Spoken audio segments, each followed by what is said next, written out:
Здравствуйте, дорогие семиклассники! С вами Шабалина Анастасия Сергеевна, и я приветствую вас на уроке русского языка. Тема урока – буквы ОЕ после шипящих на конце наречий. Сегодня в ходе урока мы ответим на следующие вопросы.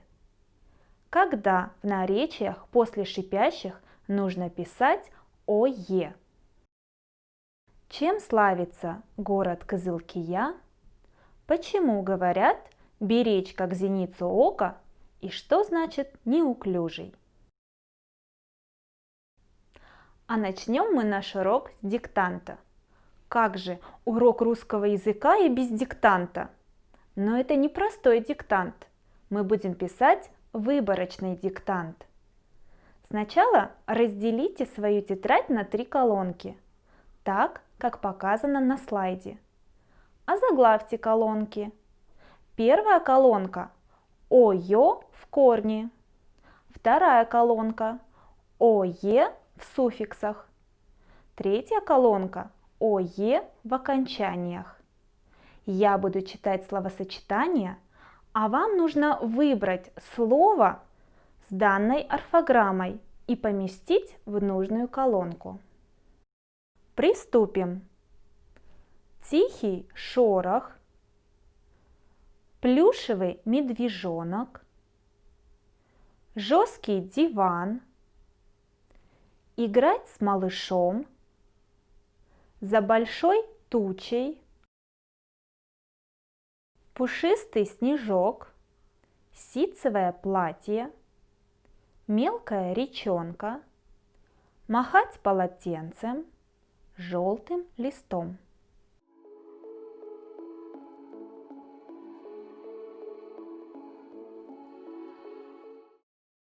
Проверим, что у вас должно получиться. В первом столбике слова шорох, желтым, жесткий. Во втором столбике ситцевая, плюшевый, медвежонок, снежок, речонка. И в третьем столбике за большой тучей с малышом, полотенцем. Сверьте свои записи с правильным ответом. От каких условий зависит правописание гласных о, ё, е после шипящих в именах существительных и прилагательных? От морфемы, в которой мы пишем данную гласную, а также от ударения. Давайте вспомним изученные ранее орфограммы. В корнях имен существительных и прилагательных после шипящих «ё» пишем, если в родственных словах или в другой форме того же слова пишется «е». Например, желтый – желтеть, шелк – шелка. «О» будем писать, если в родственных словах или в другой форме того же слова нет чередования «ё-е». Шорох, крыжовник, чопорный. В суффиксах и окончаниях имен прилагательных и существительных после шипящих под ударением будем писать «о», камышовый, девчонка, мечом. А в безударном положении «е», плачем, грушевый, хорошего. Догадайтесь, можем ли мы руководствоваться данным правилом при написании наречий? Для этого давайте разгадаем кроссворд. Последняя буква каждого слова – это первая буква следующего слова. Первая соотносится по значению с прилагательным «жгучий».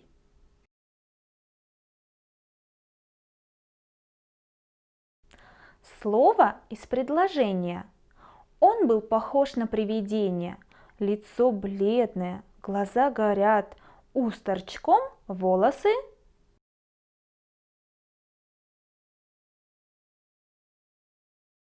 Третье слово.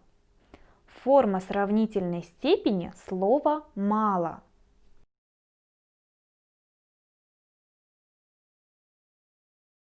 То же, что и слово «уже».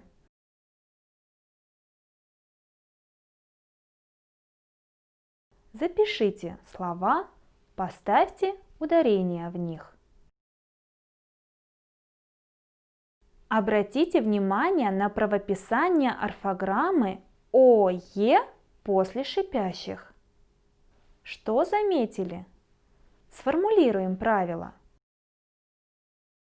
На конце наречий после шипящих под ударением пишем «о», выглядит свежо, хорошо. Без ударения пишем букву «е». Говори громче, интригующе. Исключение слова «еще». А знаете ли вы, что такое маленькое слово «еще» могло вогнать в краску саму Екатерину Великую? Как известно, она была родом из Германии и начала изучать русский только когда прибыла в Россию в качестве невесты будущего императора Петра III. Некоторые недоброжелатели говорят, что Екатерина допускала в этом слове 4 ошибки. Как можно сделать 4 ошибки в слове, состоящем из 3 букв? Вместо «еще» она писала «ищё». Закрепим полученные знания. Образуйте от прилагательных наречия, графически обозначая орфограмму.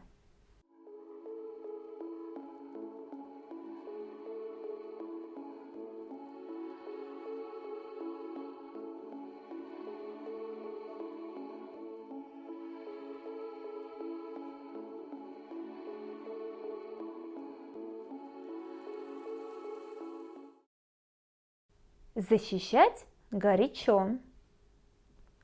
Учиться хорошо. Окончить блестяще. Выполним еще одно упражнение.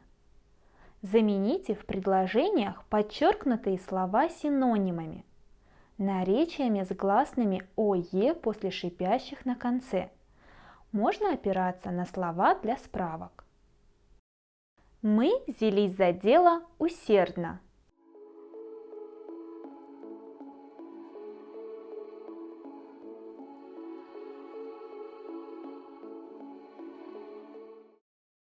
Мы взялись за дело горячо. Архана победно воскликнула.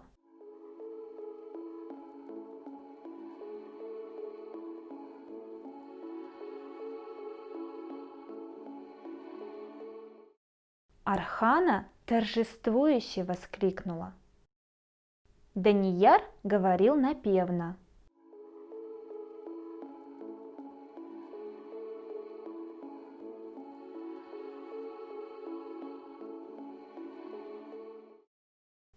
Данияр говорил певуче. Новенькие вели себя дерзко.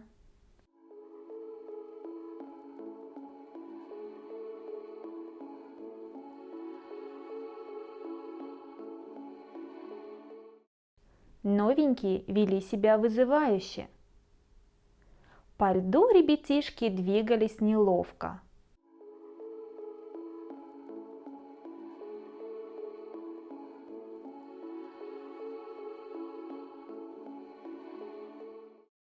По льду ребятишки двигались неуклюже. Знакомо ли вам слово «неуклюже»? Оно происходит от имени прилагательного «неуклюжий» и пишется с «не» слитно.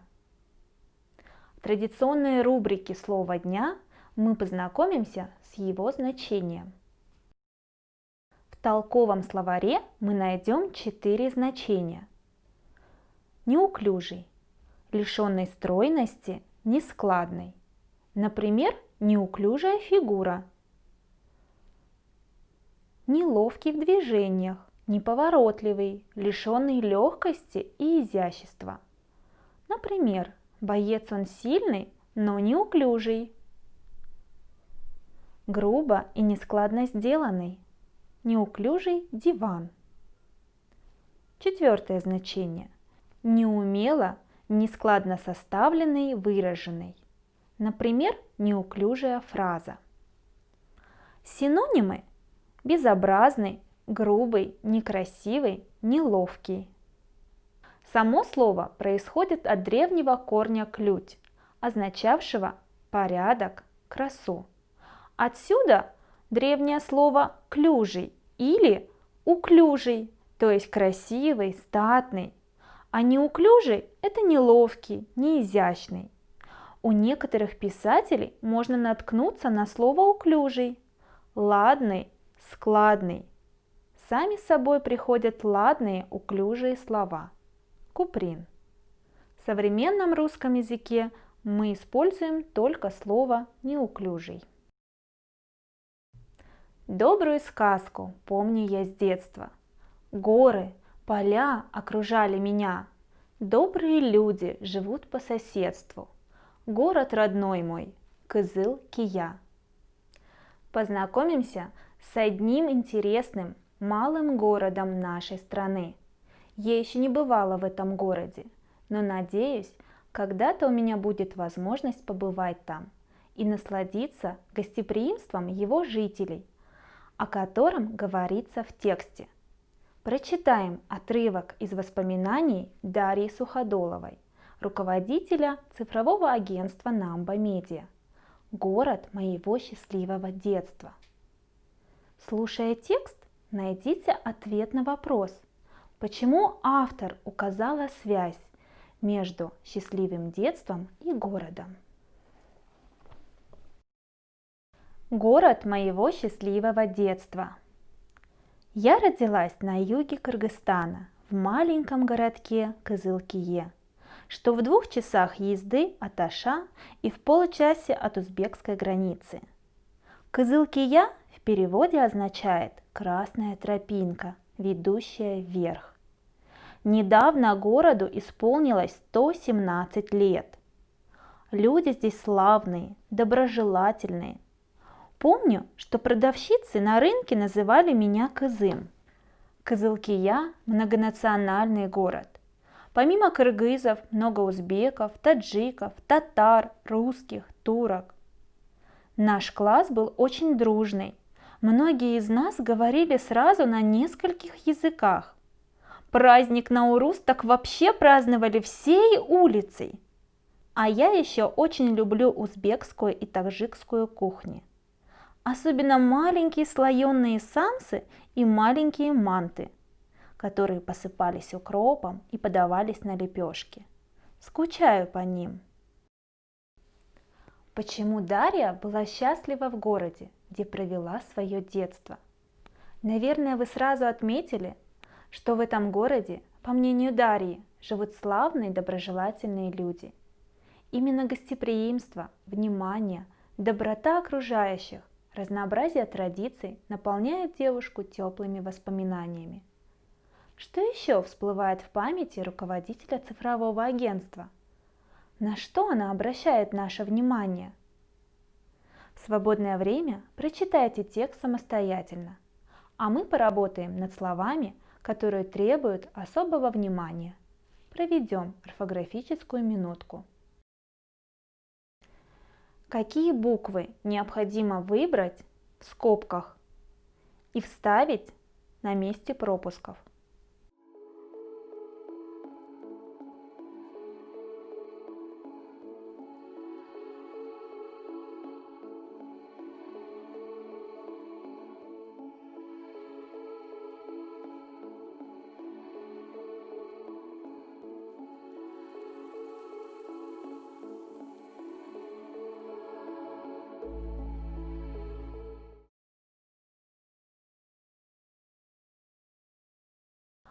Ош, Кызыл-Кия, Наурус – имена собственные, поэтому пишем с большой буквы.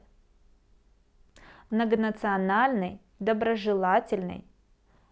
В этих словах пропущена буква О, соединительная гласная в сложных словах. Окутанный, расположено, 1-2 «н» в причастиях. В полных причастиях от глаголов совершенного вида мы пишем 2 «н», а в кратких всегда одну. Улицей. ОЕ после шипящих. Без ударения пишем Е. Еще. ОЕ после шипящих под ударением пишем О. Но слово еще это исключение. Подумайте, к какому стилю можно отнести данный текст? Какой тип речи? Это публицистический стиль. Тип речи – описание. Воспоминания о детстве мы бережем как зеницу ока. А что значит как зеницу ока? Обратимся к рубрике «Тайны русского языка». Беречь или хранить как зеницу ока значит тщательно, заботливо охранять.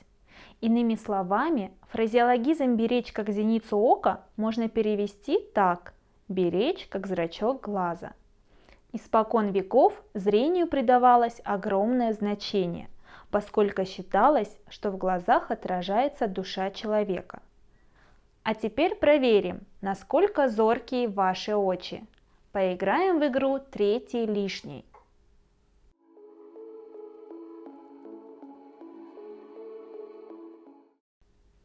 В первом ряду лишнее слово «горячо».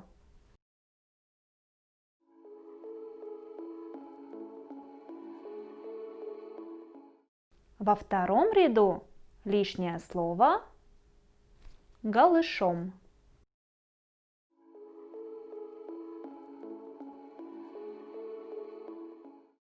В третьем ряду лишнее слово «свежо». А теперь выполним морфемный разбор слова «свежо». Прежде чем это сделать, нам нужно определить часть речи. Свежо – это наречие.